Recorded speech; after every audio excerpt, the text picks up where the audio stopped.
Marshall Peak, Kabanata 5213. Sumulong sa larangan ng digmaan. Nangyari ang lahat sa isang iglap at ganoon din kabilis ang reaksyon ni Yang Kai. Nang mabaygo ang pag-atake, ang malabong silwete ay naglaho sa isang kakaibang paraan na halos parang ang silwete ay hindi kailanman umiral noong una. Kahit na ang Divine Sense ay hindi makakita ng anumang bakas. Gayunpaman, napangiti lang si Yang Kai. Sa tingin mo ba ay magagamit mo ang parehong trick ng 2 beses? Nang matapos siyang magsalita, nawala na ang umatake. Biglang inikot ni Yang Kai ang kanyang ulo at inabot ang isang bagay sa direksyong iyon. Muli, lumabas ang Space Principles at nalock ang espasyo mula sa lahat ng panig. Sa oras na binawi ni Yang Kai ang kanyang kamay, nakakuyong ito sa leeg ng isang figure. Ang kanyang World Force ay lumundag at bumagsak sa miniature universe ng ibang tao, na nagpasindek sa tao at hindi magamit ang kanyang lakas. 2 beses akong inaatake ha. Mukhang matigas ang ulo mong tao. Malamig na sabi ni Yang Kai habang nakatitig sa tao. Malinaw na ang umaatake ay lubos na sinanay sa sining ng pagpatay. Nang mabaygo ang pag-atake, umatras siya kaagad. Iyon ang dahilan kung bakit nabigo si Yang Kai na makita siya sa unang sneak attack at wala siyang makitang bakas pagkatapos. Gayunpaman, pagkatapos na isaalang-alang ang mahiwagang kapangyarihan ng pagtatago na taglay ng Black Ink Disciple na ito, natitiyak ni Yang Kai na ang umaatake ay hindi susuko ng ganoon kadali. Hahampasin na naman niya. Hindi alam ni Yang Kai kung sino ang susunod na sasampalin ng umaatake, o kung magpapakita pa ba siya ng kanyang sarili. Gayunpaman, ang Black Ink Disciple ay nagnanais na mag-strike muli, at ang pinakamahusay at huling pagkakataon ay kapag pinangunahan ni Yang Kai ang 2 squad mula sa pagkubkob. Sa makatuwid, binantayan ni Yang Kai ang kanyang buong oras. Nanatili siyang mapagbantay at mulat sa lahat ng nangyayari sa paligid niya, kasama na ang mga nangyayari malapit sa 2 squad sa likod niya. Oo naman, nagpakitang muli ang umaatake at pinili pa niyang gawing target si Yang Kai. Bakit hinahayaan ni Yang Kai, na nakabantay na, ang kanyang sarili na atakihin sa katulad na paraan ng 2 beses? Ang pag-zero in kay Yang Kai ng 2 beses sa isang hilera ay nangangahulugan na ang umaatake ay matigas ang ulo at mapagmataas. Dahil nabigo siyang gumawa ng matinding suntok kay Yang Kai sa kanyang unang pagtatangka, hindi siya nag-atubiling subukang muli. Sa kasamaang palad para sa kanya, pinili niya ang maling target. Ang kanyang unang sneak attack ay naging matagumpay dahil sa kanyang mga taktika at kawalan ng pagbabantay ni Yang Kai. Hindi iyon ang kaso sa pagkakataong ito. Sa larangan ng digmaan, ang isa ay kailangang magbayad ng halaga para sa gayong sadyang katigasan ng ulo. Nararamdaman ng umaatake ang napakalakas na World Force na damaloy mula sa kamay ni Yang Kai at bumagsak sa kanyang miniature universe. Ang miniature universe ng Black Ink Disciple ay lumindol at natakot. Nararamdaman niya na si Yang Kai ay isa lamang 7th grade Heaven Opening Realm Master, tulad niya, ngunit hawak-hawak siya ngayon ni Yang Kai sa leeg na para siyang manok na naghihintay na katayin. Paano magkakaroon ng napakalaking pagkakaiba sa lakas sa pagitan nila? Ang mas mahirap niyang unawain ay kung paano siya nahanap ni Yang Kai. Ang kanyang concealment secret technique ay katangi-tangi at sa init ng sandali, kahit isang 8th grade master ay maaaring hindi siya mapansin. Gayunpaman, nang sinubukan niyang itago ang sarili at mawala ng mas maaga pagkatapos mabaygo ang pangalawang pag-atake, nakuha siya ni Yang Kai sa isang kamay lamang. Habang sinusubukang magpumiglas ng Black Ink Disciple, nahuli niya ang mga mata ni Yang Kai at nagulat siya sa putol ng golden pupil na nakita niya. Demon Eye of Annihilation. Galing ka ba sa Myriad Demons Heaven? Nang makita ng Black Ink Disciple ang nakakatakot na gintong estudyanteng iyon, natauhan siya. Ipinapalagay niyang si Yang Kai ay mula sa Myriad Demons Heaven at nilinang ang Demon Eye of Annihilation, isa sa kanilang mga pangunahing secret techniques, hanggang sa mataas na antas ng kahusayan. Kaya pala alam niya kung nasaan ako. Matapos gawin ang lahat, ang Black Ink Disciple ay napuno ng pait. Hindi siya makapaniwala kung gaano kahirap ang kanyang swerte na makatagpo ng isang tao mula sa Myriad Demons Heaven sa larangan ng digmaan, at isa na nag-cultivate pa ng Demon Eye of Annihilation sa napakataas na antas para magbot. Ang mystical technique na ito ng Myriad Demons Cave Heaven ay nakakakita sa lahat ng mga ilusyon at kamalian. Kung nilinang sa tuktok, ito ay usap-usapan na may kakayahang makita ang nakaraan at hinaharap ng isang tao. Sa kabuuan, ito ang bane ng kanyang concealment secret technique. Ang concealment secret technique na pinagkakatiwalaan niya ay walang iba kundi isang biro sa harap ng Demon Eye of Annihilation. Walang intensyon si Yang Kai na tumugon sa tanong ng Black Ink Disciple. Kung nangyari ito 200 taon na ang nakararaan, maaaring hindi madaling makuha ni Yang Kai ang Black Ink Disciple. Bagamat matagal na niyang nakuha ang Demon Eye of Annihilation noong siya ay isang baguhang cultivator, hindi niya ito aktibong nilinang at sa gayon ay hindi niya magagamit ang karamihan sa mga kapangyarihan nito. Nang maglaon, nang umalis siya sa Black Territory at tumungo sa Black Ink Battlefield, ipinasa sa kanya ng isang 8th grade Divine Monarch, si Mosha, mula sa Myriad Demon's Cave Heaven ang cultivation technique. Sa buong mga taon na ito sa Black Ink Battlefield, patuloy na nilinang ni Yang Kai ang dalawang Eye Secret Techniques ng Myriad Demon's Heaven, na gumagawa ng kaunting pagunlad. Nagpatuloy ito hanggang 200 taon na ang nakalipas nang gumamit siya ng napakalaking halaga ng military merit para magtungo sa Myriad Demon's Pass at personal na humingi ng patnubay mula sa Myriad Demon's Heaven Old Ancestor. Mula noon, ang kahusayan ni Yang Kai sa dalawang Eye Secret Technique na ito ay tumaas ng husto. Ito ay isang magandang bagay tungkol sa Battle Ink Battlefield. Sa sapat na military merit, maaaring linangin ng isang tao ang anumang secret technique ng Cave Heavens and Paradises. Maaaring humingi ng tulong sa isang old ancestor sa proseso. Ito ay hindi maiisip sa 3,000 mundo. Ang mga makapangyarihang secret technique na ito ay ang pundasyon kung saan itinayo ng lahat ng Cave Heavens at Paradise ang kanilang mga sarili, kaya sino ang hahayaan na ang isang tagalabas ay matuto nito. Gayunpaman, noong nasa Black Ink Battlefield, wala na sa Cave Heavens and Paradises ang naniwala sa makasariling pag-iingat sa mga secret technique na ito para sa pangangalaga sa sarili. Lahat ng mga lumang tradisyon at paniniwala ay nasira, at lahat mula sa old ancestors hanggang sa mga regular na cultivator ay may isang layunin na nasa isip, na alisin ang Black Ink Clan minsan at para sa lahat. Ang anumang bagay na nagpasulong sa layuning iyon ay katanggap-tanggap, kabilang ang pagtuturo sa iba ng mga dating maingat na binabantayang secret techniques. Sa ngayon, ang pagkaunawa ni Yang Kai sa dalawang Eye Secret Techniques ay higit na nalampasan kung ano ito dati 200 taon na ang nakakaraan. Batay sa kung paano pinaghiwalay ng Myriad Demon's Heaven ang antas ng mastery ng parehong Eye Secret Techniques na ito, ang paglilinang ni Yang Kai ng Demon Eye of Annihilation ay maaaring ituring na malayo sa average ngayon. Kung tutusin, hindi maliit na bagay ang pagtanggap ng tulong mula sa isang old ancestor. Sa makatuwid, katawa-tawa na tinangka ng Black Ink Disciple na itago ang sarili sa harap ni Yang Kai. Sa mismong sandaling ito, hawak ni Yang Kai sa leeg ang 7th grade Black Ink Disciple at nakatitig sa bukol na lumabas sa noo ng huli. Nang makita ito, nagpakawala ng maliit na buntong hininga si Yang Kai. Hindi lahat ng Black Ink Disciples ay magkatulad. Kung ang isang tao ay naging isang Black Ink Disciple dahil ang kanilang katawan ay na-invade ng Black Ink Strength, kung gayon mayroon pa ring paraan upang mailigtas sila. Ang kailangan lang nilang gawin ay alisin ang Black Ink Strength na may purifying light. Gayunpaman, kung pipiliin ng isang tao na umasa sa Black Ink Strength para malagpasan ang mga likas na hadlang ng kanilang paglilinang, wala nang paraan para mailigtas sila. Ito ay dahil sa katotohanan na kapag ang Black Ink Strength ay umalis sa kanilang katawan, ang miniature universe ng tao ay hindi na kayang maglaman ng kanilang paglilinang. Ang tao ay mamamatay sa pagsabog ng kanilang miniature universe. Ang 7th grade Black Ink Disciple na nasa harap ni Yang Kai ngayon ay may bulbous, parang masakit na masa sa kanyang noo na umaagos sa Black Ink Strength. Ito ay isang malinaw na senyales na ginamit niya ang Black Ink Strength para malagpasan ang kanyang natural na limitasyon. Sa madaling salita, ang Black Ink Disciple na ito ay hindi mailigtas, at iyon ang dahilan kung bakit bumantong hininga si Yang Kai. Ang kanyang World Force, na kanina pa umaagos ng mabangis sa simula, ay lalo pang tumindi ng sumugod ito sa miniature universe ng Black Ink Disciple. Wala pang isang hininga, nagsimulang dumagundong at yumanig ang Black Ink Disciple's miniature universe habang nagsimulang kumalat ang mga bitik na parang sapot ng gagamba. Ang Black Ink Disciple ay kitang-kitang natulala. Di nagtagal, ang kanyang miniature universe ay nahati at nabasag sa 1,000,000 piraso. Habang bumagsak ang kanyang miniature universe, isang malaking halaga ng World Force ang galit na lumabas, kasama ang lahat ng sigla ng Black Ink Disciple.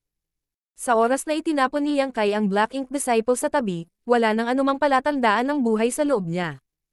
Ilang hininga na lang ang lumipas mula sa hitsura ng Black Ink Disciple sa kanyang ikalawang pagtatangkang pagpatay kay Yang Kai hanggang sa punto kung saan ang kanyang walang buhay na katawan ay itinapon sa isang tabi. Ang nakapalibot na Black Ink Clansmen ay hindi man lang nagkaroon ng oras upang irehistro ang nangyayari.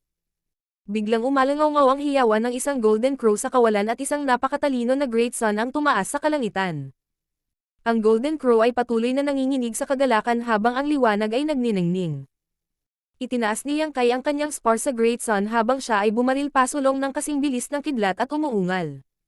Patayin. Ang mga miyembro ng parehong Profound Wind Squad at ang Snow Wolf Squad ay nalilito pa rin sa pagkamatay ng Black Ink Disciple. Ngayong nakita na nila ang isang Great Sun na sumisikat at naramdaman ang maluwalhating kapangyarihan nito na kumakalat sa lugar, lalo silang nataman ng kulog. Kasunod ng sigaw ng labanan ni Yang Kai, ang Great Sun ay lumipad sa napakalawak na larangan ng digmaan tulad ng isang malaking bola, at kahit saan ito magpunta, ang Black Ink Clan ay walang magawang tumabi. Ang mga humipos sa Great Sun ay namatay sa pakikipag-ugnay, at lahat ng iba pa sa kalapitan nito ay nasugatan. Dalawang Special Operations Squad ang sumunod sa likod ng Great Sun, ang dalawang squad leaders ay nagpapalitan ng tingin, nakita ang pagtataka sa mga mata ng isa't isa. Pareho nilang nakikita na ang Great Sun ay isang divine manifestation. May kapangyarihan ang high-grade Heaven Opening Realm Masters na lumikha ng sarili nilang divine manifestation, at bilang squad leaders of Special Operations Squads, silang dalawa ay kabilang sa mga nangungunang talento sa 7th grade at natural na nagkaroon ng sarili nilang divine manifestations. Gayunpaman, napagtanto nilang pareho na ang kanilang divine manifestations ay walang pag-asa na mahina kumpara sa ipinakita ni Yang Kai. Itong junior brother nila na si Yang ay nagtataglay ng divine manifestations ng kagilahilalas na lakas. Wala pa itong kapangyarihan ng pag-atake mula sa isang 8th grade Heaven Opening Realm Master, ngunit ito ay napakalapit. Sa paghusga sa kung gaano kabilis pinatay ng Great Sun ang Black Ink Clansmen, ipinakita nito na ang mga nasa ilalim ng Feudal Lords ay pinatay ng nakakabulag na kapangyarihan ng Great Sun bago pa man sila makalapit. Gayunpaman, pagkatapos maalala ang kapangyarihan na ipinakita ni Yang Kai kanina, hindi mahirap unawain kung bakit ganito kalakas ang kanyang divine manifestation. Mahirap makaligtaan ang biglaang paglitaw ng Great Sun sa larangan ng digmaan. Binasag nito ang mga linya ng kaaway ng walang tigil na puwersa, at nakarating ito sa buong larangan ng digmaan nang hindi man lang bumagal. Ang dalawang squad ay nanatili sa likuran ni Yang Kai, isa sa magkabilang panig, na nagsisilbing kanyang mga pakpak habang sila ay nagtutulungan sa kanya upang umani ng pinakamaraming buhay ng mga sundalo ng Black Ink Clan hanggat maaari. Ito ang pakinabang ng pagkakaroon ng mga miyembro ng squad na makakasama. Dati, kapag kumilos ng mag-isa si Yang Kai, hindi niya kailangang mag-alala tungkol sa iba, ngunit ang kanyang bilang ng mga napatay ay hindi rin naipon ng kasing bilis ng nangyari ngayon kapag wala siyang tulong. Sa ngayon, may tutuon lamang ni Yang Kai ang kanyang atensyon sa pag-charge pasulong at pagpatay sa lahat ng mga kaaway sa kanyang landas. Wala na siyang pakialam kahit ano pa, dahil kahit na mabaigo siyang patayin ang mga nahulog sa tabi ng daan, tatapusin sila ng dalawang Special Operations Squad na sumusunod sa kanya. Hindi rin niya kailangang tumingin sa kanyang balikat o mag-alala na atakihin siya mula sa likuran. Inutusan ng Army Commander ang dalawang Special Operations Squad na makipagsanib puwersa sa kanya, at kahit na walang malinaw na gawain na ipinaalam sa utos, masasabi ni Yang Kai na ang paglitaw ng maraming Black Ink Disciples na high grade ay malamang na nakagambala sa mga plano ng North-South Army. Nasa deadlock sila at kailangan nilang basagin ang pagkapatas. Hindi siya makakatulong sa labanan sa pagitan ng 8th grade Masters at Territory Lords, kaya ang magagawa niya ay bigyan ng humans ng bentahe sa pakikipaglaban sa mga nasa mababang grado. Dahil umaasa ang Army Commander na masisira niya ang pagkapatas, ang tanging pagpipilian niya ay ibigay ang lahat ng nakuha niya. Kaya, agad na ipinatawag ni Yang Kai ang kanyang divine manifestation. Hindi sinabi ng Army Commander kung paano niya malalagpasan ang deadlock, at sa ilalim ng mga pangyayari, si Yang Kai ay hindi makakatanggap ng anumang payo mula sa sinuman. Sa makatuwid, ang kanyang plano ay napakasimple. Aasa siya sa lakas ng dalawang Special Operations Squads at walang tigil sa pag-atake sa larangan ng digmaan. Sa sandaling bumagsak ng husto ang moral ng Black Ink Clan at sila ay na-rout, natural na mababasag ng humans ang stalemate. Marshall Peak, Kabanata 5214. Liwanag ng araw. Sa gitna ng kabuluhan, isang Great Sun ang lumipad pasulong, at sa tulong ng dalawang Special Operations Squads, naputol nila ang isang malaking SWAT sa tapat mismo ng malawak na larangan ng digmaan. Lahat ng Black Ink Clansmen na nakatayo sa kanilang landas ay pinatay. Ang 7th grade master sa likod ni Yang Kai ay walang humpay na pinutol ang anumang mga kaaway na nakaligtas sa unang epekto ng Great Sun. Bagamat isang malaking bilang ng mga Black Ink Clansmen ang namatay mula sa Great Sun na naniningil sa unahan, marami pa ang nakatakas at nagsimulang maglunsad ng galit na pag-atake sa pinagmulan ng nakamamatay na pag-atake. Si Yang Kai ay nasa ilalim ng matinding pag-atake kung kaya't ang kanyang proteksyon sa Word Force ay nanghina at nabasag. Nahati ang kanyang balat at umagos ang gininto ang dugo mula sa mga sugat sa buong katawan. Kung walang haharap sa mga Black Ink Clansmen na ito, Magiging malaking hadlang sila kay Yang Kai, at sa lalong madaling panahon, hindi na siya makakalaban ng kasing bangis niya ngayon. Ang gawain ng pagtanggal sa mga Black Ink Clansmen na ito ay nahulog sa mga balikat ng dalawang Special Operations Squads. Ang tanging paraan upang matiyak na si Yang Kai ay maaaring magpatuloy ng walang pag-aalinlangan ay ang pigilan ang Black Ink Clan sa pag-atake sa kanya. Sa ngayon, ang dalawang Special Operations Squad na sumusunod sa likod ni Yang Kai ay nakapatay na ng hindi mabilang na mga kaaway, at si Yang Kai na namuna sa pagsingil ay pumatay ng higit pa. Si Yang Kai at ang kanyang sibat ay dumaan sa mahigit 10 milyong kilometro ng kalawakan, at ang liwanag ng Great Sun ay lumabo na ngayon. Nang tuluyang patayin ang ilaw, ang dalawang Special Operations Squad sa likod ni Yang Kai na buong tapang na pumatay sa kanilang mga kalaban ay biglang napansin na walang tao sa kanilang paligid. Naputol na nila ang buong larangan ng digmaan at nagmadaling lumabas sa bukas na kawalan. Hindi masyadong malayo sa likod nila ay ang larangan ng digmaan kung saan 10,000 tao at daan-daang libong Black Ink Clan ay nag-aaway pa rin. Tila nasugatan ang lahat ng 7th Grade Heaven Opening Realm Masters na lumipat sa labas ng warship. Nalampasan nila ang buong haba ng larangan ng digmaan sa napakaikling panahon, at sa lahat ng oras, napapalibutan sila ng kaaway sa lahat ng panig. Hindi mahirap isipin kung gaano karaming pag-atake ang kailangan nilang tiisin, at kahit na sila ay 7th Grade Heaven Opening Realm Masters na may kakilakilabot na lakas, imposible para sa kanila na makalabas ng ganap na hindi nasaktan. Gayunpaman, sila ay masigla at puno ng sigla. Sa kabila ng pagiging kabilang sa Special Operations Squads at nakakuha ng kaluwalhatian sa maraming laban-laban sa Black Ink Clan, hindi pa sila nakagawa ng anumang bagay na kasing ingat nito. Dalawang Special Operations Squad sa pamumuno ni Yang Kai ang nagukit ng isang tuwid na landas hanggang sa buong larangan ng digmaan. Wala pang nakarinig na ganito ang ginagawa noon. Ang kanilang matagal nang nawawalang sigasig para sa labanan ay muling nilamon sila. Hindi nila napigilan ang pagnanasang umungal sa kasagsagan ng kanilang mga baga dahil nais lamang nilang sumugod sa larangan ng digmaan upang gawin itong muli. Hindi sila binaygo ni Yang Kai. Sa sandaling siya ay lumabas sa larangan ng digmaan, muli siyang tumalikod upang harapin ang napakalawak na larangan ng digmaan. Itinaas niya ang kanyang sibat at itinutok ang malawak na lugar ng pagpatay bago sumigaw. Inumin mo ang iyong mga table task. Papasok na naman tayo.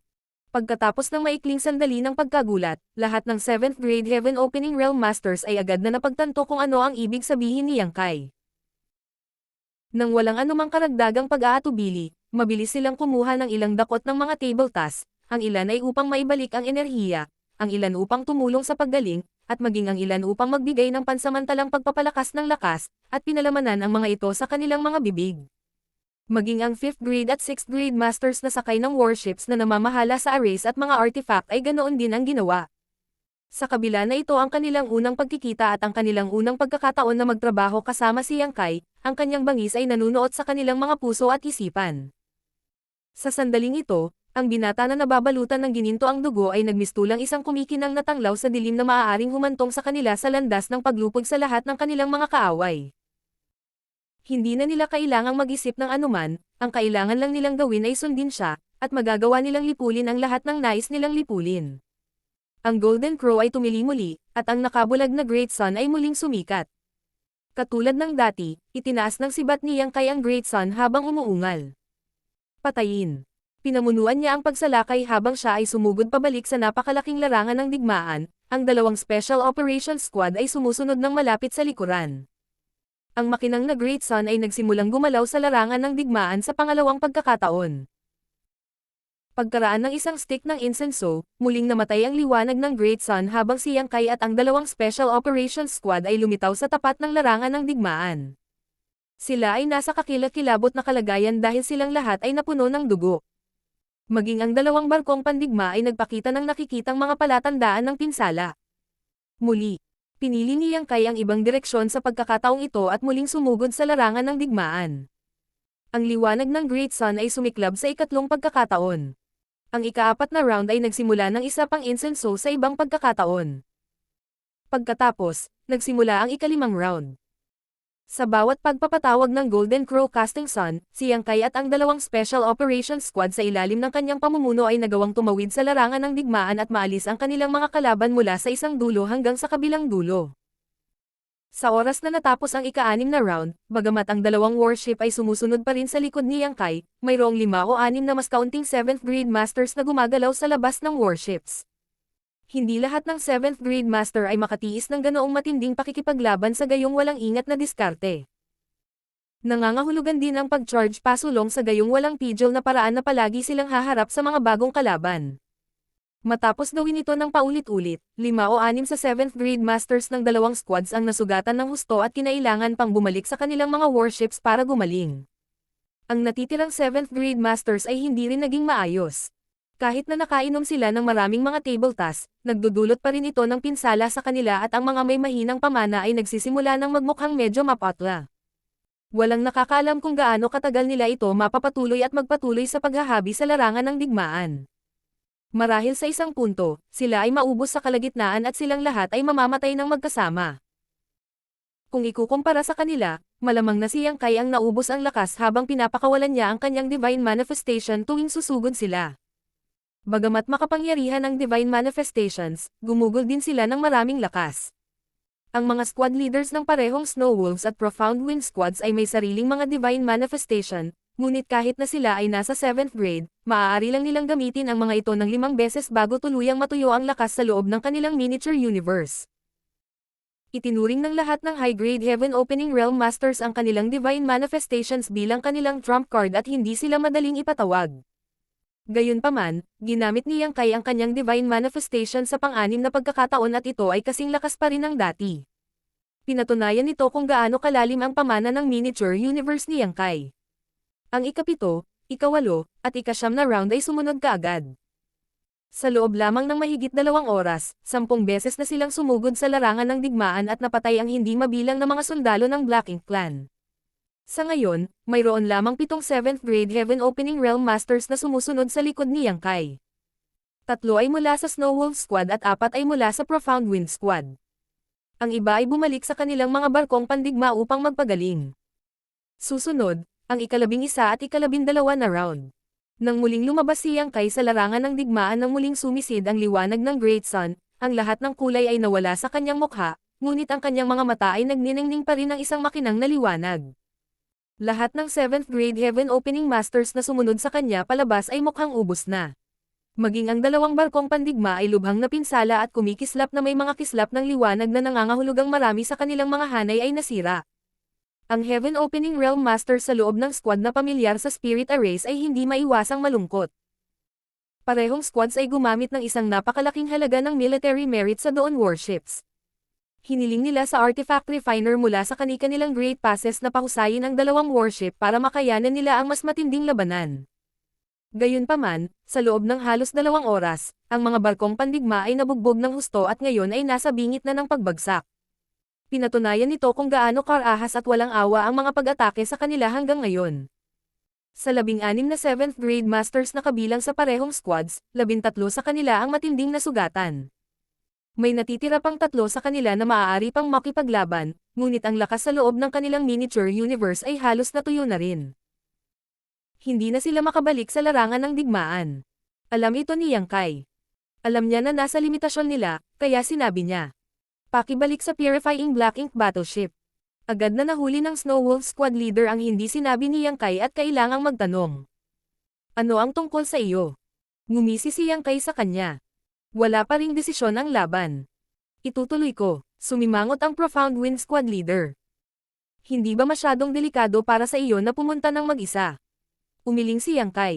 Dahil natanggap ko ang aking mga utos, magpapatuloy ako sa kabila ng mga panganib, at bukod pa, iba na ang sitwasyon ngayon. Ang Black Ink Clan Army ay seryosong hangina, kaya hindi ito masyadong delikado kahit na bumalik ako mag-isa. Bilang mga veterano sa larangan ng digmaan, lahat ay may kakayahang gumawa ng kanilang sariling mga paghatol at matyaga rin sa kanilang sariling mga paraan.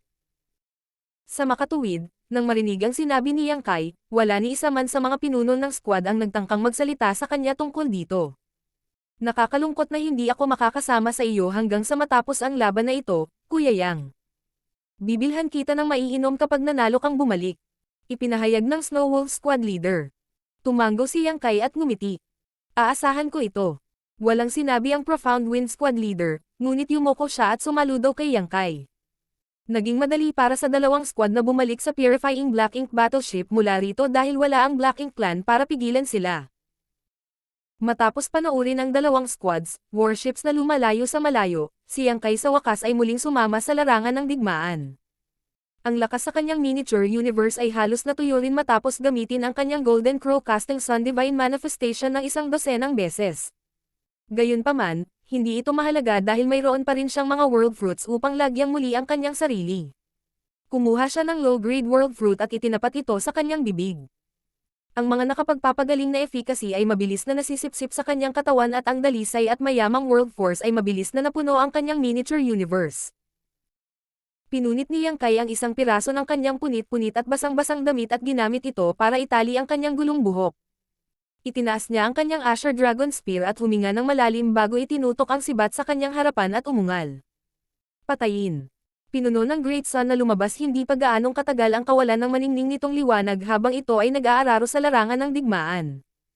Ang dalawang squad ay nagtipon sa mga deck ng kanilang mga warship habang pabalik sila sa Purifying Black Ink battleship at naramdaman ang pagtibok ng kanilang mga puso habang nakatingin sila sa malayo. Tulad ng sinabi ni Yang Kai sa dalawang squad leaders kanina, ang sitwasyon sa battlefield ngayon ay hindi na katulad ng sa simula ng labanan. Ang mga tao ay umasa sa lakas ng kanilang mga warship, sa kanilang katapangan at katatagan, at sa kanilang pagtutulungang pagsisikap sa isa't isa, ngunit ang Black Ink clan ay hindi nagpakita ng parehong pagkakaisa. Lahat ng kani-kanilang army sa ilalim ng iba't ibang territory lords ay gumawa ng kanilang sariling bagay at bihirang makipag-coordinate sa isa't isa. Sa makatuwid, sa kabila ng malaking pagkakaiba sa mga numero, ang mga tao ang may kalamangan sa larangan ng digmaan. Higit pa rito, paulit-ulit na pinamunuan ni Yang Kai ang dalawang Special Operations Squad sa isang walang ingat na pag-atake sa larangan ng digmaan, at ginawa nila ang Black Ink clan ng isang mapang wasak na suntok. Matapos ang paghabi sa loob at labas ng larangan ng digmaan ng mahigit 10 beses, matagumpay na nahati ni Yang Kai ang larangan ng digmaan at tinulungan ang Human Race Army sa iba't ibang lugar na alisin ang lahat ng kalapit na Black Ink clansmen sa pinakamabisang paraan na posible. Ang mga epekto ay hindi gaanong kapansin-pansin pagkatapos lamang ng isa o dalawang round, ngunit pagkatapos ng ikapito o ikawalong beses, naging malinaw ang kalamangan. Nang si Yang Kai ay bumalik sa larangan ng digmaan ng mag-isa, nahaharap siya sa mas kaunting mga hadlang. Gayunpaman, wala sa kanya ang dalawang Special Operations Squad sa likod niya ngayon kaya kailangan niyang pangasiwaan ang pagtiyak na maalis niya ang lahat ng banta sa kanyang paligid. Mas na-pressure siya ngayon kaysa dati. Gayunpaman, si Yang Kai ay hindi nagpakita ng mga palatandaan ng kaba. Umaasa lamang sa kanyang makapangyarihang pamana at sa kapangyarihan ng World Fruit para ibalik ang kanyang World Force, paulit-ulit niyang pinagpatuloy ang kanyang paraan sa larangan ng digmaan. Sa isang punto, biglang nagkaroon ng aura ng isang 8th grade Heaven Opening Realm Master na namamatay sa isang lugar sa larangan ng digmaan. Ang lahat ng tao ay nakaramdam ng kilig. Ang humans ay nakipaglaban sa Black Ink clan sa larangan ng digmaan ng hindi mabilang na beses, at bihira nilang masaksihan ang isang 8th grade master na namamatay, ngunit hindi iyon nangangahulugan na hindi ito nangyari. Sa tuwing makaramdam sila ng ganitong uri ng kaguluhan, nangangahulugan ito na ang isang 8th grade Heaven Opening Realm Master ay napatay. At kung ang isang 8th grade Master ay namatay sa larangan ng digmaan, nangangahulugan ito na ang sitwasyon ay hindi kapani-paniwalang katakot-takot para sa mga tao. Ipinaliwanag nito kung bakit ang lahat sa Human Army ay labis na nayanig sa kaguluhan na nagpapahiwatig ng pagkamatay ng isang 8th grade Master. Marshall Pick, Kabanata 5215. Umatras ang Black Ink clan. Gayunpaman, sa lalong madaling panahon na pagtanto ng humans na ang 8th grade master na namatay ay maaaring hindi isa sa kanilang division commander, dahil marami pang 8th grade Black Ink disciples sa larangan ng digmaan. Marahil ang namatay ay hindi isa sa mga division commander ng North-South Army, ngunit isa sa kanilang kalaban na 8th grade Black Ink disciples. Hindi nila ito makumpirma sa ngayon dahil ang mga balita at mga update ay hindi madaling maipadala sa kaguluhan sa larangan ng digmaan. Sa isang sitwasyong tulad nito, walang sino man ang gagawa ng labis na haba upang matiyak na ang naturang impormasyon ay naiulat kaagad. Ang tanging magagawa ng humans ay magkaroon ng pananampalataya sa kanilang 8th grade masters at magtiwala na maaari silang makakuha ng higit na kamay sa laban sa pagitan ng mga nangungunang masters, na makakaimpluwensya sa trend para sa natitirang bahagi ng labanan. Hindi nagtagal, naramdaman nila ang pagkamatay ng isa pang 8th grade Heaven Opening Realm Master, na sinundan ng huling pagkinang ng sigla ng isang Territory Lord. Ang mga pagkamatay sa mga nangungunang masters ay nangangahulugan na ang labanan ay umaabot na sa kasukdulan nito. Ipinakilala pa rin ng Divine Manifestation ni Yang Kai ang presensya nito habang sumulong siya sa larangan ng digmaan. Nag-iisa siyang lumaban, ngunit kahit na ganoon, nagawa niyang hatiin ang malalaking bahagi ng Black Ink Clan Army, na naging dahilan upang mapadali para sa mga tao na palibutan at durugan sila. Sa lahat ng oras, hindi mabilang na secret techniques ang nagpaulan sa kanya na parang isang malakas na bagyo. Sa bawat sandali, sinasakal niya ang mga linya sa pagitan ng buhay at kamatayan. Ang kanyang mga pandama ay tumaas tulad ng dati, ngunit hindi niya kayang magambala, kahit isang hininga. Nagpatuloy ito hanggang sa naramdaman kung parang ilang taon na ang lumipas. Biglang may nagbago sa loob ng Black Ink Clan Army na walang tigil na nakikipaglaban sa humans.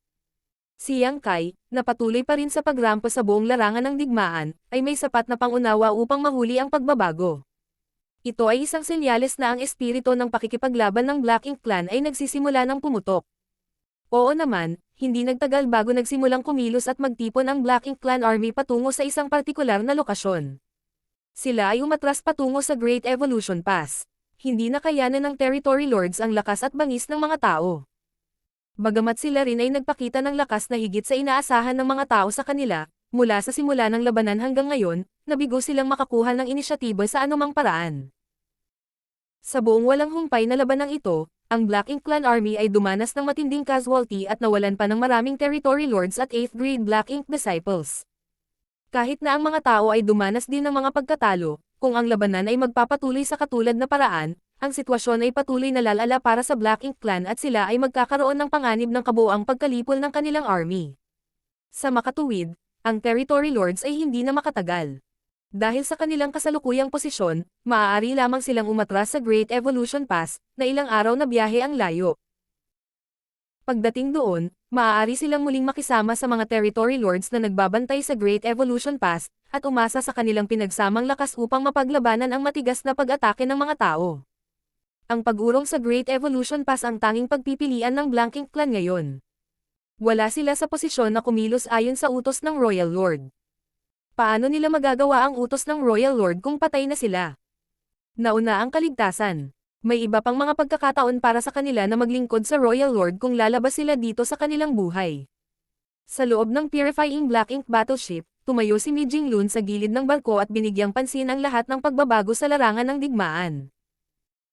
Nang magsimulang umatras ang Black Ink Clan Army, ang puso ng Army Commander sa wakas ay tumira muli sa lugar. Kung ang Black Ink Clan ay nanindigan hanggang sa pinakadulo, kung gayon mula sa paraan ng labanan, ang North-South Army ay mananalo pa rin, ngunit sa isang mapang wasak na halaga. Malamang na sila ay mawalan din ng kakayahan, dahil ang napakaraming mayoriya sa kanila ay isasakripisyo. Ito ang unang pagkakataon na lumaban ang North-South Army laban sa Black Ink Clan, kaya ano pa ang maaari nilang makamit sa hinaharap kung makaranas sila ng mga nakakatakot na pagkatalo sa labanang ito. Pagkatapos ng lahat, ang kanilang pangunahing layunin ay bawiin ang Great Evolution Pass. Ngayon na ang Black Ink Clan ay nagpakita ng mga senyales ng pag-aalinlangan, ang mga pagtaas ng tubig ay naging pabor sa North-South Army. Ang North-South Army ay maaari na ngayong manghuli ng kanilang kalaban at makakuha ng mas mapagpasyang tagumpay habang pinapaliit ang mga nasawi. Kaya, nang maging malinaw na ang Black Ink Clan ay malapit ng umatras, isang utos ang bumaba mula sa Purifying Black Ink Battleship. Ang lahat ng tao na patuloy na nakipag-away sa Black Ink Clan ay agad na nagsimulang isagawa ang utos habang sila ay hindi mahahalata na nagsimulang magbigay ng mga pagkakataon para sa Black Ink Clan na umatras. Pagkalipas ng 2 oras, karamihan sa Black Ink Clan Army ay muling nagsama-sama at umatras patungo sa Great Evolution Pass sa ilalim ng pamumuno ng kanilang Territory Lords. Gayunpaman, hindi sila direktang tumakas habang patuloy silang nakikipaglaban habang sila ay umatras. Ang Black Ink Clan ay mabangis na lumaban ng husto ang Human Army laban sa kanila at naghintay hanggang sa mapigil nila ang pag-atake bago sila magpatuloy sa pagtungo sa Great Evolution Pass. Sa kabila ng kanilang napakalaking bilang, nagawa pa rin nilang panatilihin ang isang maayos na pormasayon ng labanan sa ilalim ng utos ng Territory Lords. Naramdaman ni Mi Jinglun ang pananakit ng ulo nang matagpuan niya ang kanyang sarili laban sa isang karapat-dapat na kalaban sa pagkakataong ito. Hindi niya alam kung aling Territory Lord ang may command sa Black Ink Clan Army, ngunit sa paghusga mula sa unang reaksyon sa sagupaan sa pagitan ng dalawang paksayon, maliwanag na ang partikular na Territory Lord na ito ay isang talento at matalinong strategist. Marahil, Ang napakataas na bilang ng mga pagkatalo na natamo sa larangan ng digmaan ay nagbigay sa Black Ink Clan ng sapat na karanasan para mag-strategize laban sa mga tao. Ang lahat ng territory lords na nabuhay ng matagal ay dumaan sa hindi mabilang na pagkatalo sa kamay ng mga tao. Kaya, kahit na ang pagtatangka ng mga tao na humabol ay naging mabisa, hindi ito nakamit ng kasing dami ng inaasahan nila. Binalak ni Mi Jinglun na lipulin ang buong Black Ink Army, ngunit sa sitwasyon nila ngayon, malabong mangyari ito. Ang tanging magagawa ng mga tao ngayon ay subukan ang kanilang makakaya upang pahinay ng kalaban hanggat maaari. Nagsimulang maghiwalay ang dalawang hukbo, habang ang mga Black Ink Cloud ay lumapot sa larangan ng digmaan at nagbabadya sa kawalan. Ang Black Ink Clouds ay puno ng mga putol na paa at nagkalat na mga bangkay mula sa pagkamatay ng parehong humans at Black Ink Clansmen, kasama ang mga nasira ng human warships na nawasak. Sa labanang ito, ang Black Ink Clan ay dumanas ng mabibigat na casualty, ngunit ang mga tao ay dumanas din ng malaking pagkalugi. Ang ilang mga battered warship ay nag-hover sa labas ng Black Ink Cloud kasama ang mga miyembro ng squad na nagtipon sa loob, namumutla ang mukha at may malubhang pinsala. Ang mga squad na ito ang may pinakamaraming nasawi sa labanan. Karaniwan, ang isang squad ay binubuo ng 10 hanggang 15 na miyembro, ngunit ang mga squad na ito ay wala pang kalahati nito. Ang kanilang mga barkong pandigma ay nagdusa ng malubhang pinsala sa panahon ng labanan. Sa makatwid, napaliligiran sila ng panganib sa bawat sulok ng walang proteksyon nito. Bagamat nakaligtas sila, sila ay malubhang nasugatan sa labanan at hindi na makasama sa laban. Nang magbigay ng utos si Mi Jinglun para sa human army na ituloy ang Black Ink Clan, inutusan din niya ang mga hindi na makakalaban na manatili at alagaan muna ang kanilang mga sarili bago muling magsama-sama sa iba pang army sa sandaling mabawi nila ang kanilang lakas. Maraming mga squad ay walang pagpipilian kundi gawin ito. Kailangang magsundalo ang human army habang hinahabol nila ang Black Ink Clan at sa gayon ay hindi na makapagtagal. Kung ang mga tao na nasugatan ay nagawang sumali sa isa sa iba pang mga squad, warships, maaari nilang sundan ang iba pang army, ngunit kung napalampas nila ang pagkakataong iyon, ang tanging pagpipilian nila ay ang manatili at magpagaling. Kapag nabawi na nila ang ilan sa kanilang lakas, maaari nilang gamitin ang Universe Transference Law at bumalik sa Purifying Black Ink Battleship, na hindi makahahadlang sa army sa anumang paraan. Si Yang Kai ay isa sa mga nakatanggap ng utos na manatili sa likod. Kahit na nakatayo si Mi Jinglun sakay ng Purifying Black Ink Battleship, nasaksihan niya ang hindi kapani-paniwalang tagumpay ni Yang Kai sa larangan ng digmaan. Hindi kalabisan na sabihin na ang presensya ni Yang Kai ay nag-ambag ng malaki sa pagbaba ng moral ng Black Ink Clan Army at desisyong umatras pabalik sa Great Evolution Pass. Sa labanan sa pagitan ng dalawang nangungunang masters ng armies, ang mga humans, 8th Grade Division Commanders ay nakakuha ng mataas na kamay at kalaunan ay pinilit ang Territory Lords at 8th Grade Black Ink Disciples na umatras. Gayunpaman, sa open battlefield, pinangunahan ni Yang Kai ang dalawang Special Operations Squad sa hindi mabilang na mga foray sa buong lugar. Sa paggawa nito, nagawa nilang hatiin ang Black Ink Clan Army at pinaliit ang mga nasawi na dinanas ng humans. Higit pa rito, sa bawat pagdaan ng Great Sun, ang mga tao ay tumama ng matinding suntok sa moral ng Black Ink Clan. Habang bumababa ang kanilang pinakamalakas na mandirigma at ang kanilang mga regular na kawal sa paglalakad, ang pagganap ng Black Ink Clan Army sa labanan ay proporsyonal na bumaba. Natural, kailangan nilang umatras. Ang liwanag ng Great Sun na paulit-ulit na sumikat sa buong larangan ng digmaan ay marahil ang pinaka-nakakabulag na liwanag na nakita ni Mi Jinglun sa kanyang buhay. Maaaring hindi alam ng iba kung ilang beses ginamit ni Yang Kai ang kanyang divine manifestation, ngunit alam ni Mi Jinglun ang numero.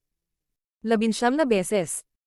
Iyon ay hindi isang ordinaryong divine ability o secret technique, ito ay isang divine manifestation na itinuturing ng lahat ng high-grade Heaven Opening Realm Masters na isang trump card at gumugol ng malaking halaga ng enerhiya sa bawat paggamit. Ginamit ng isang 7th grade master ang kanyang divine manifestation ng 19 na beses upang talunin ang mga panganib na bumabalot sa human race army.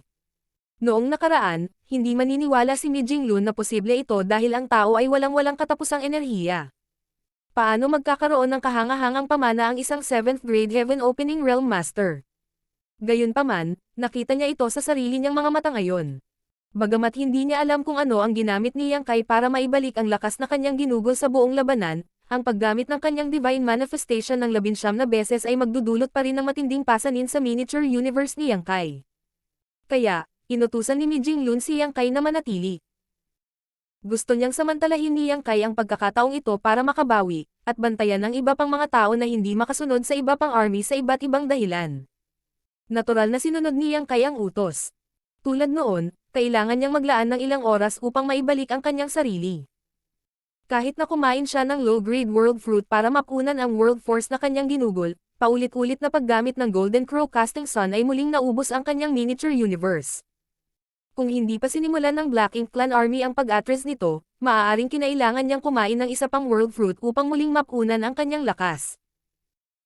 Kahit na ito ay mabilis at hindi nakakapinsala upang ubusin ang isang world fruit upang maibalik ang kanyang world force, ang mga mahimalang kayamanan ay sinadya upang mailigtas para sa mga emergency na sitwasyon. Mas mainam na maglaan ng ilang oras upang mabawi ang kanyang lakas sa normal na paraan.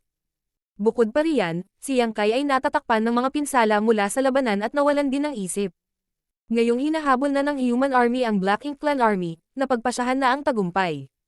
Ang natitira pang makikita ay kung gaano karaming Black Ink Clansmen ang mga tao ang nagawang alisin sa paghabol. Ang paglahok ni Yang Kai ay walang malaking pagbabago sa sitwasyong ito. Kaya naman, pumayag siya ng walang pagtutol nang bumaba ang utos ni Mi Jinglun. Sa mismong sandaling ito, naka-cross-legged siya malapit sa kalahating wasak na mga warship at tahimik na inaayos ang kanyang paghinga. Ganoon din ang ginawa ng mga nakaligtas sa mga barkong pandigma na ito. Wala silang mga hitsura ng kalungkutan, ngunit sa halip ay nagpakita ng lakas at determinasyon. Mula sa sandaling sumali ang mga sundalong ito sa Great Evolution North-South Army, alam nila na ito ay magiging isang lubhang mapanganib na misyon. Hindi sila makakaasa sa isang Great Pass tulad ng ginawa nila sa nakaraan. Sa Great Evolution Theater, malayo sa kanilang mga tahanan, ang tanging maaasahan nila ay ang kanilang mga sarili at ang kanilang mga kasamahan. Alam nila na magkakaroon ng hindi mabilang na mga casualty sa laban para mabawi ang Great Evolution Pass. Kung hindi sila ang namatay, ito ay ang kanilang mga kapwa sundalo sa tabi nila. Lahat ay nakahanda sa pag-iisip na mamatay sa kampanyang ito. Sa makatuwid, kahit na ang ilan sa kanilang mga kapwa miyembro ng squad ay namatay, walang naglaan ng oras na nagdadalamati dahil dito. Ang pagkamatay sa labanan sa Black Ink Battlefield ay isang karapat-dapat na sakripisyo. Ang mga buhay ay hindi kailangang magluksa sa panghihinayang, kailangan lang nilang patayin ang higit pa sa mga Black Ink Clansmen at bawiin ang Great Evolution Pass. Ito ang pinakamabuting paraan para parangalan at bigyan ng respeto ang mga kapwa sundalong namatay sa labanan. Kahit na ang mga squad na ito ay naging mas mahusay kaysa sa ilan. Bagamat ang kanilang mga barkong pandigma ay lubhang napinsala at kalahati ng kanilang mga hanay ay maaaring malubhang nasugatan o namatay sa labanan, marami pang ibang mga squad ang ganap na nalipol. Laging brutal ang digmaan. Marshall Pick, Kabanata 5216. Maaari mo bang iligtas ang iyong sarili? May mga tao pa rin na natitised sa labas ng larangan ng digmaan paminsan-minsan. Ang ilan ay lumabas na mag-isa, habang ang iba ay dumating sa grupo ng 2 o 3. Lahat sila ay may isang bagay na pareho, sila ay napuno ng dugo at ang kanilang mga aura ay mahina. Naakit ng mga aura ni Yang Kai at ng iba pa, ang mga kalat-kalat at nanghihinang mga sundalong ito ay nagtipon-tipon at nakahanap ng lugar para makapagpahinga at makabawi. Sa sandaling na-stabilize ni Yang Kai ang kanyang kalagayan, nagmamadali siyang bumalik sa Black Ink Clouds. Mayroong hindi mabilang na mga buhay na nilalang sa loob ng kanyang miniature universe, kabilang ang isang World Tree clone, kaya naman ang kanyang World Force ay nakabawi ng mas mabilis kaysa sa iba. Ang pamana ng kanyang miniature universe ay patuloy na dumami kahit na hindi niya kailangan na aktibong linangin. Ang mga Black Ink Cloud ay nagbabadya pa rin sa larangan ng digmaan, at habang wala na ang 2 hukbo, maaaring may mga tao pa ring nakaligtas. Marahil ang ilan sa mga sundalong ito ay may natitira pang sigla sa kanila ngunit hindi makagalaw dahil sa matinding pinsalang natamo nila. Mamamatay sila kung walang tutulong sa kanila. Kaya, nagpasya si Yang Kai na pumunta at tingnan. Ang larangan ng digmaan ay umabot ng mahigit 10 milyong kilometro, kaya kinailangan ni Yang Kai ng ilang oras upang suriin ang lugar para sa mga aura ng buhay. Siya ay nagtapos sa paghahanap ng ilan. Gayunpaman, ang mga ito ay kadalasang nagmula sa malubhang nasugatan na Black Ink Clansmen na nasa bingit ng kamatayan. Si Yang Kai ay hindi nagpakita ng anumang awa, ipinadala ang mga nakaligtas na ito ng may bilis at katumpakan. Nagpatuloy siya sa paghahanap ng 2 oras. Nang lumabas si Yang Kai mula sa larangan ng digmaan, may kasama siyang babaeng 7th grade Heaven Opening Realm Master. Hindi niya alam ang pangalan nito, ngunit nang matagpuan niya ito, wala na itong malay. Siya ay umakyat sa ibabaw ng mga bangkay ng isang warship at natatakpan ng mga sugat, kaya't ang kanyang damit ay basang-basa sa sariwang dugo. Bukod sa babaeng 7th grade master na ito, nakita lang ni Yang Kai ang maraming bangkay na pag-aari ng ibang tao, kasama ang mga nakakalat na labi ng Black Ink Clan. Ang malawak na larangan ng digmaan ay parang kailaliman ng impyerno. Ang babaeng ito ang tanging nakaligtas na natagpuan niya. Si Yang Kai ay sumali sa Black Ink Battlefield sa daan-daang taon na ngayon. Nagsimula siya bilang 6th grade Heaven Opening Realm Master at ngayon ay nasa 7th grade. Sa lahat ng mga taon na iyon, nakapunta na siya sa maraming sinehan at nakibahagi sa hindi mabilang na mga laban, maliit man o malaki. Gayunpaman, wala sa kanyang mga nakaraang laban ang naging kasing hirap at nakakatakot gaya ng isang ito. Ito ay maaaring ipahiwatig sa katotohanan na ang Great Evolution Army ay kailangang maglakbay ng napakalayo ng walang anumang bagay na maaasahan nila para sa tulong. Ang sitwasyon ay iba sa lahat ng iba pang labanan malapit sa iba't ibang Great Passes. Sa Great Evolution Theater, ang Human Race Army ay walang anumang backup o ligtas na daungan. Kahit na sila ay nasugatan, wala silang ligtas na lugar upang mabawi at gamutin ang kanilang mga sugat. Ang tanging magagawa nila ay manalo sa kanilang mga laban para makapagpatuloy sila sa pagtatrabaho tungo sa sukdulang layunin ng pagbawi ng Great Evolution Pass.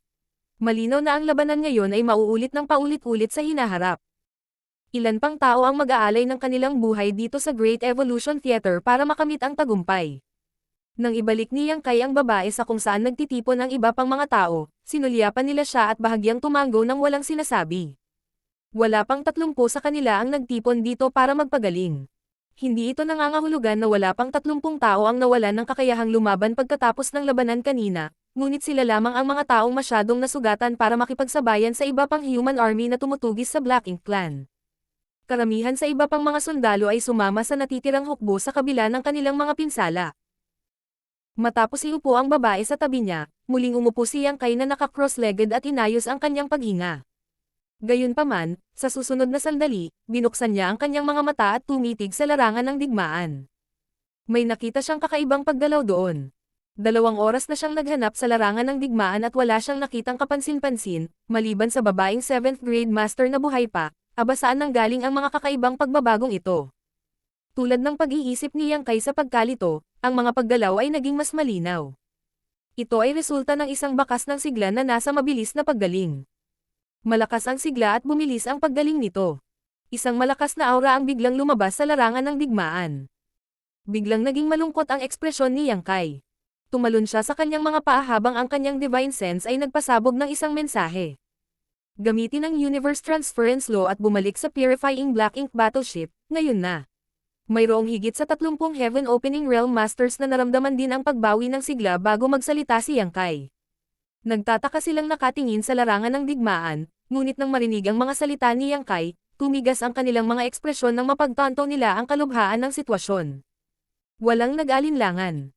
Lahat ay kumilos at ginamit ang Universe Transference Law. Ang 2 oras na pagpapanumbalik ay hindi sapat para sa mga cultivator na ito na lubhang nasugatan upang tuluyang gumaling, ngunit ito ay sapat na oras upang hayaan silang mabawi ang lakas upang ihagis ang secret technique na ito, na hindi nangangailangan ng labis sa kanila. Ang liwanag ng isang array ay kumikinang sa ilalim ng lahat ng kanilang mga paa habang inihagis nila ang Universe Transference Law at nakakonekta sila sa Universe Array sa Purifying Black Ink Battleship. Sa ilang paghinga lang, makakaasa na ang lahat sa Universe Transference Law para mag-teleport pabalik sa Purifying Black Ink Battleship. Sa sandaling iyon, habang ang lahat ay nakatuon sa kaguluhan na dulot ng Universe Transference Law, isang malakas na divine sense ang nawala mula sa pagbawi ng sigla sa larangan ng digmaan. Namutla si Yang Kai. Ang pinakapinag-aalala niya ay naging katotohanan. Kanina, kahit na naramdaman niya na ang sigla ay isang malakas, hindi niya makumpirma kung anong cultivation mayroon ang individual na ito. Para lamang maging ligtas, agad niyang inutusan ang lahat na lumikas. Gayunpaman, ngayong sumambulat na ang divine sense ng taong ito, agad na nasasabi ni Yang Kai kung anong cultivation ang mayroon sila. Ang pagbawi ng sigla mula sa larangan ng digmaan ay pag-aari ng isang tao sa 8th grade. Si Yang Kai ay medyo nakatitiyak na ang cultivator ay hindi isang 8th grade Heaven Opening Realm Master mula sa North-South Army, kaya malaki ang posibilidad na ito ay isang 8th grade Black Ink Disciple. Bagamat hindi niya alam kung ang alinman sa 8th grade Heaven Opening Realm Masters ng North-South Army ay namatay sa labanan, alam niya na kahit nagawin nila, kung buo pa rin ang kanilang mga katawan, hindi sila iiwan ng ibang 8th grade masters. Nakahiga sa paligid. Tiyak na ibabalik nila ang katawan. Tanging mga territory lords ang hindi pinansin ang mga bangkay ng 8th grade Black Ink disciples na namatay. Mayroon pa ring 8th grade Black Ink disciples sa larangan ng digmaan. Walang nakakita sa pagdating nito. Walang napansin si Yang Kai noong hinanap niya ang battlefield kanina.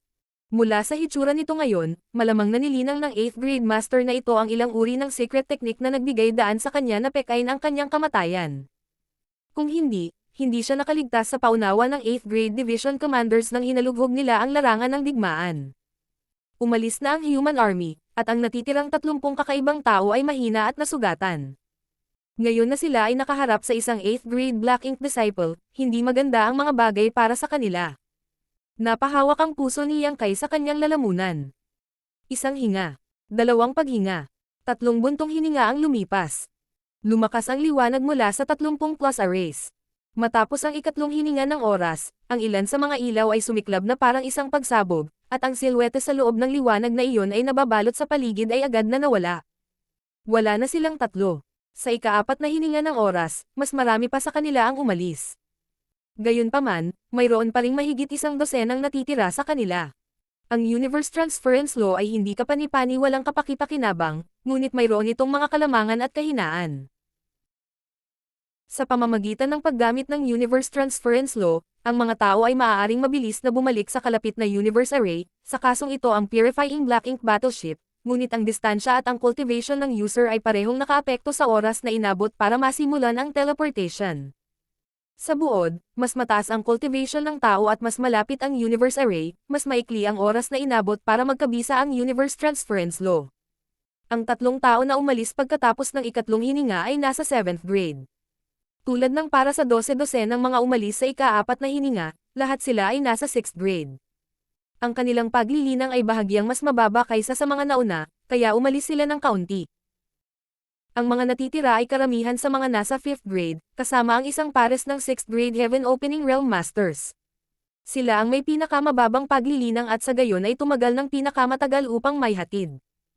Sa ilalim ng karaniwang mga pangyayari, kapag ginamit ng mga tao ang Universe Transference Law, gagawin nila ang kanilang makakaya upang matiyak na ang proseso ay hindi maaabala dahil ang anumang kaguluhan ay magreresulta sa pagkabigo na may hatid. Gayunpaman, biglang dumating sa kanila ang krisis na ito. Sa oras na naramdaman nila na ang mga bagay ay mukhang hindi maganda para sa kanila, maaari na lamang nilang subukan na umalis ng mabilis hanggat maaari nang hindi na nakakapag-alala tungkol sa anumang bagay. 2 buntong hininga pa ang lumipas, at nang malapit nang umalis ang natitirang mga tao, isang figure ang lumabas mula sa larangan ng digmaan at sumugod sa kanila. Kahit na medyo malayo pa ang figure, isang pagsabog ng World Force sa hugis ng isang manipis na kamay ang humawak sa kanila. Naapektuhan ng malakas na puwersa, ang mga array sa ilalim ng 12 ng natitirang mga tao ay nagsimulang lumipat at lumiko. Kung mahuli sila ng napakalaking kamay, kahit na hindi mamatay ang mga tao, mabibigo pa rin silang mag-teleport palayo. Kung nangyari iyon, ang isang grupo ng 5th grade at 6th grade Heaven Opening Realm Masters ay may iwan upang harapin ang isang 8th grade Black Ink disciple. Wala silang pag-asa na makaligtas sa engkwentro. Matagal nang alerto si Yang Kai, kaya nang mapansin niya kung ano ang nangyayari, umungol siya at lumukso pasulong gamit ang kanyang sibat. Ang sibat ay pumailan lang patungo sa kamay, at kasabay nito, ang mga Space Principles ay galit na galit. Habang naglalaho ang mga anino ng sibat, kinulong ng napakalaking kamay si Yang Kai sa loob nito. Gayunpaman, sa mismong susunod na sandali, ang silhwete ni Yang Kai ay sumabog pabalik sa kamay. Nabalot ng ningning ng kanyang sibat, ang kanyang katawan ay mabilis na bumalik sa kanyang kinalalagyan kanina. Sa wakas, nilamon ng mga kislap ng liwanag ang natitirang mga tao. Salamat sa oras na binili ni Yang Kai para sa kanila, ligtas na nakaalis ang mga 5th grade at 6th grade Heaven Opening Realm Masters. Pag-alis nila, bawat isa sa kanila ay nakatitig kay Yang Kai na may gulat at nag-aalalang ekspresyon. Alam nila na kung hindi dahil sa panghihimasok ni Yang Kai, ang 8th grade Black Ink disciple ay nagawang panatilihin sila dito. Gayunpaman, ngayong wala na silang lahat, si Yang Kai ay naiwan ng mag-isa. Paano niya lalabanan ang isang 8th grade Black Ink disciple? Kung alam nila na mangyayari ito, mas pinili nilang manatili at magsanib puwersa upang labanan ang Black Ink disciple. Kahit na ang lahat ng 30 o higit pa sa kanila ay nanghina at nasugatan, magagawa pa rin nilang makipaglaban kung sila ay lalaban ng sama-sama. Gayunpaman, walang saysay na pag-isipan ito ngayon. Nang mapansin nilang bumabawi na ang sigla ng 8th grade Black Ink Disciple, nagpasya silang lahat na umalis. Walang sino man ang mag-aasam na ang Black Ink Disciple ay makakabawi ng ganoon kabilis. Sa katahimikan ng kawalan, itinaas ni Yang Kai ang kanyang Asher Dragon Spear at pinanood ang paglabas ng figure mula sa larangan ng digmaan. Isa talaga itong 8th grade Black Ink Disciple. Siya ay nababalot ng Black Ink Strength at may malaking masa na tumubo mula sa kanyang balikat na nagpalabas sa kanya na parang may dalawang ulo. Ang itim na lakas sa loob ng masa ay umaalingaw-ngaw sa matinding bangis. Ang katotohanan na nagawang pigilan ni Yang Kai ang kanyang pag-atake at ginawa itong walang silbi ay naging halatang galit sa kanya. Madilim niyang pinandilatan si Yang Kai at umikot ang hangarin sa pagpatay sa kanyang mga mata. Iniligtas mo ang lahat, ngunit mailigtas mo ba ang iyong sarili? Hindi ko malalaman hanggat hindi ko sinusubukan. Malamig na tugon ni Yang Kai. Habang nagsasalita, palihim niyang kinain ang isang world fruit. Bagamat naibalik ang ilan sa kanyang lakas, kailangan niyang tiyakin na siya ay nasa kanyang pinakamabuting kalagayan upang makaharap ang isang 8th grade master. Bagamat, itong 8th grade Black Ink Disciple ay mukhang hindi ganoon kalakas.